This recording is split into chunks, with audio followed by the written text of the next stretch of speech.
Bom dia, pessoal. Espero que estejam todos passando um ótimo domingo, né? Hoje é o dia da criança. Eu adorava este dia. Bem, com certeza muitas crianças talvez achem que não há graça o dia da criança num domingo, mas vamos lá. Eu quero aqui falar sobre algumas falas e sobre o que dizem algumas influenciadoras digitais cristãs. Olha, se há uma coisa que, sinceramente, eu acho chato, são esses pastores de ultimamente, metidos a coaches, né? Esses pastores metidos a coaches, né? Chegando, dizendo como você deve viver sua vida, né? Grupos assim, eu ouvi falar de grupos como o Legendários. Eu não entendo porque um homem precisa que alguém ensine a ele como ser homem, né? Mas eu não quero falar do Legendários porque até, enfim, eu não tenho nada a ver. É.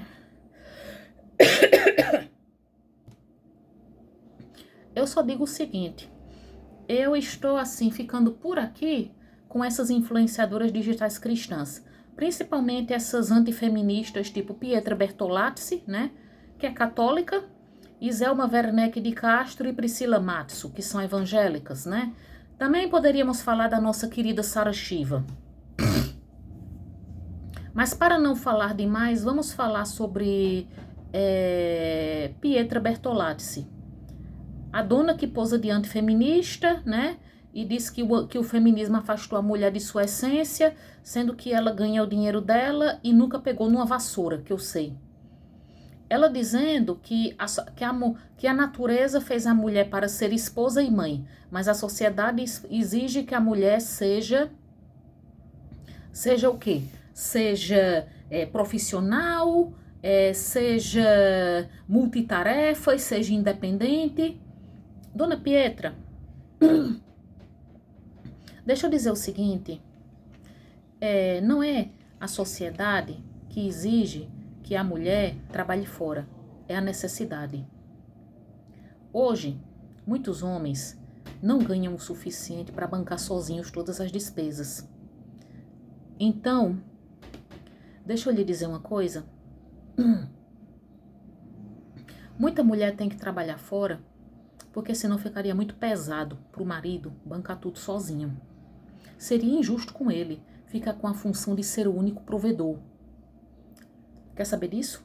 E a verdade, dona Pietra, eu não sei se a senhora sabe história, mas assim, antes as mulheres de classes mais abastadas não trabalhavam, né? Mas a verdade é que, independentemente de feminismo, mulher sempre trabalhou, né? As parteiras, as amas de leite.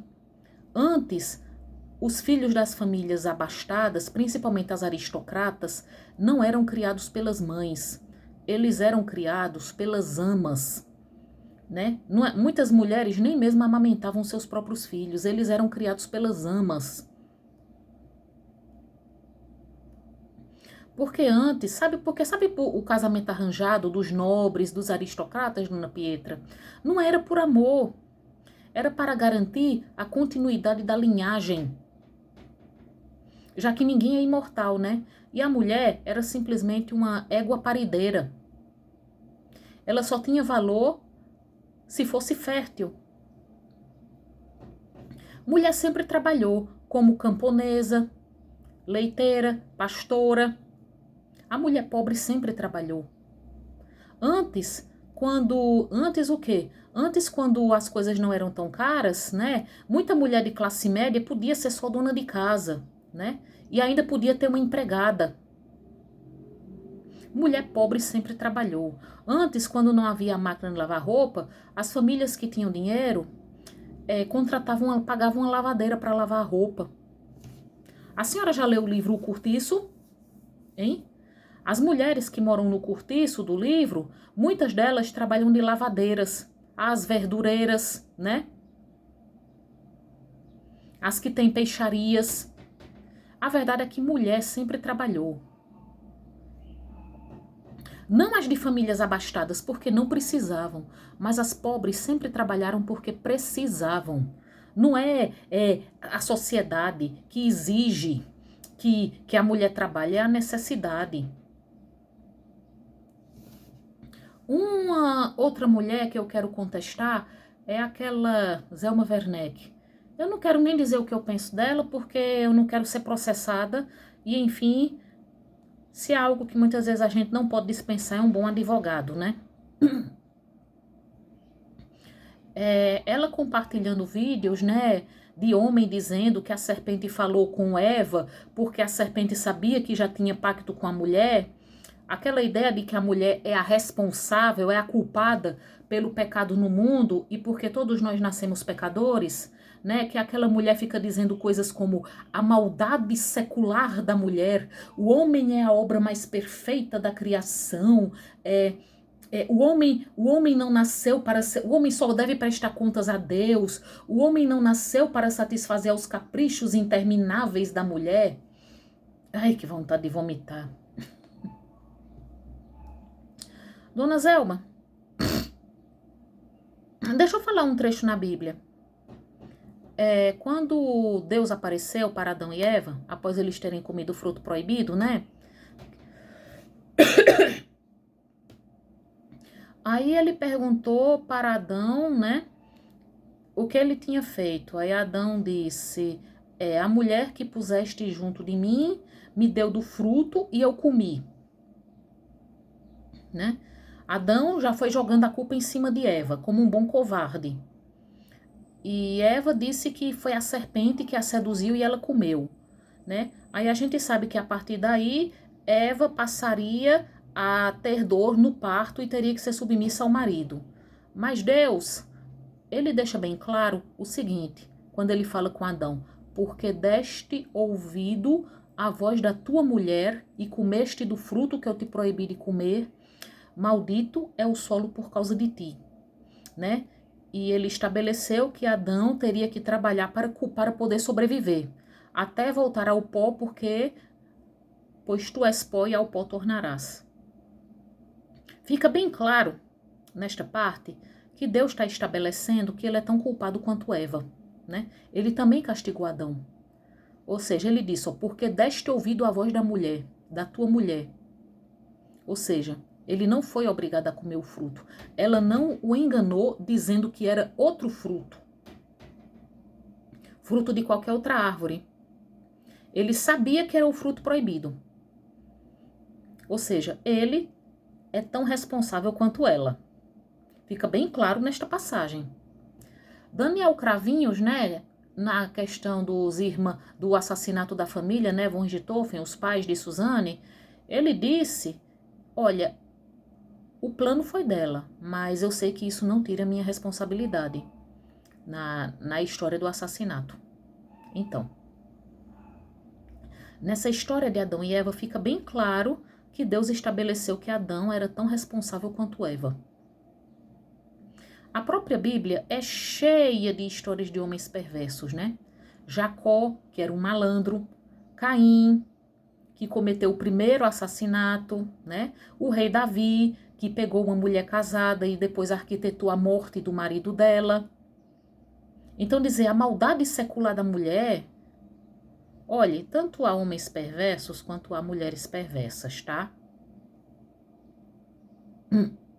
A Bíblia tem mulheres perversas sim, né? Como a mulher de Potifar, né? Que inventou que José a tinha atacado. Dalila, que traiu Sansão. Tem sim. Mas também tem um bom número de homens perversos. Aí, por último, vamos falar de Priscila Matson, né? A nossa querida Barbie de Maringá. Essa mulher rende muito assunto, rende muito pano pra manga, viu? Ela compartilhando no Instagram dela, assim, 2 reels, um deles reclamando em que uma mulher reclama que hoje em dia a mulher está sobrecarregada porque exigem da mulher que ela tenha curso superior e dizendo assim, ai meu Deus, eu tô muito sobrecarregada, mulher não é para ter tanta responsabilidade, né? Eu queria ficar em casa com meus filhos, né? Poder ser esposa e mãe, mas não, estão exigindo de nós mulheres que a gente trabalhe, que a gente estude. Minha filha, mulher sempre trabalhou. Mulher só pode ser dona de casa se o marido ganha bem o suficiente para manter a casa. E outra coisa, e se o casamento não der certo? Aí você que não estudou e não se preparou para ser responsável por si mesma, hein? E se o marido morrer? Agora, o que eu acho hipócrita é Priscila Madison dizendo isso, sendo ela própria formada em arquitetura e teologia, né? Eu também acho hipócrita demais e injusto. É outro reel dela, ela dizendo, eu não quero ter direitos iguais, eu quero acordar mais tarde, eu quero ser mulherzinha, não quero servir no exército, eu quero ser cuidada, eu não quero ter direitos iguais. Ou seja, eu não quero ter direitos iguais porque eu não quero ter responsabilidades iguais. Eu quero ser cuidada e eu quero ser protegida. Olha, dona Priscila, isso fica pesado demais para os homens, não fica? Não é botar responsabilidade demais em cima dos homens?